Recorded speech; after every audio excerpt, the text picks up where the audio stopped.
Bonjour, aujourd'hui je viens vous parler des énergies de la pleine lune du dimanche 9 octobre 2022.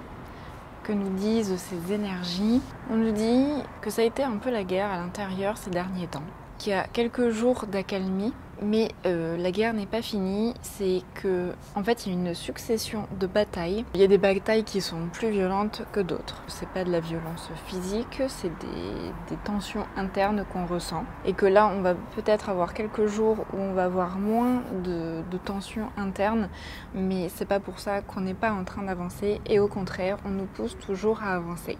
Mais comme aussi on a mené les batailles précédentes, où ça a été plutôt difficile intérieurement, là, celle qu'on nous propose, elle est un peu plus légère. Elle sera moins douloureuse, mais c'est quand même une bataille à mener et un point à franchir pour accéder à la prochaine étape.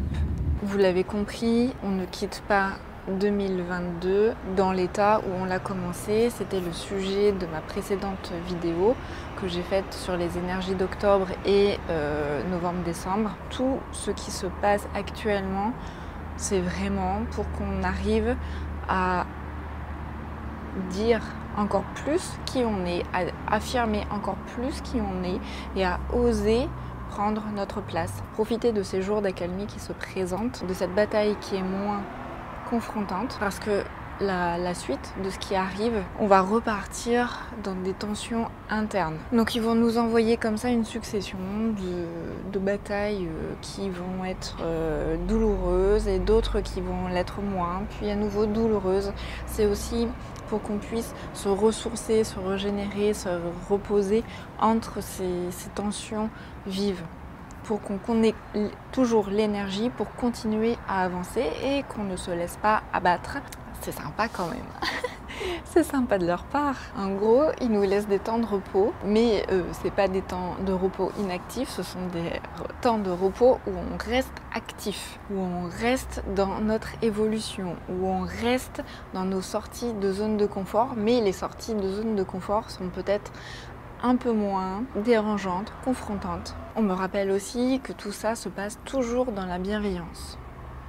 C'est dans un but bienveillant pour nous, parce qu'ils ont besoin que vous soyez exactement là où vous devez être. Et ils insistent, c'est vraiment important que ce soit fait avant la fin de l'année. Donc s'il y a des appels, un appel que vous sentez, des choses que vous avez envie de faire, que vous n'avez toujours pas entrepris et que vous sentez là que c'est encore présent à l'intérieur de vous, bah allez-y, parce que vous allez certainement découvrir d'autres choses qui vont vous emmener à l'endroit où vous devez être.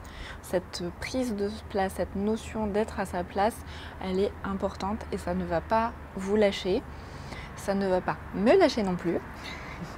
Et c'est chaque jour qu'on avance comme ça, en prenant sa place, un peu plus. Même si on n'est jamais content, même si on aimerait que ça aille toujours plus vite, même si des fois on peut avoir des coups de gueule contre la vie ou contre les guides. Ah, ils disent, ça c'est un message aussi pour moi parce que ça m'arrive. À partir du moment où c'est fait dans la bienveillance, tout va bien. Alors j'entends aussi, cette pleine lune amène du discernement. Ça veut dire que vous saurez ce qui est juste ou pas pour vous. Ça va trancher. Plus tôt dans l'année, ça a été des périodes où il a fallu trancher et c'était douloureux. Et là, c'est tranché, mais c'est pas dans la douleur. C'est dans la suite des événements. Il y a des choses qui ne vous conviennent plus et vous le savez, c'est acquis, c'est accueilli. Maintenant, c'est le temps de passer à autre chose, de vous débarrasser de ce qui ne vous convient plus, énergétiquement, à la fois géographiquement, à la fois relationnellement, spirituellement. Vous avez le droit d'avoir un nouveau système de croyance et vous avez le droit de vivre dans ce nouveau système de croyance. Les repères sont encore chamboulés, mais c'est pas grave, ça fait partie du processus. Il y en a d'autres qui se construisent, il y en a d'autres qui arrivent. C'est comme si vous étiez sur un chemin et que le balisage se construisait au fur et à mesure que vous avancez. Et ce balisage, ce sont vos points de repère, ce sont vos croyances, et elles évoluent en même temps que vous. Merci les énergies de la Lune.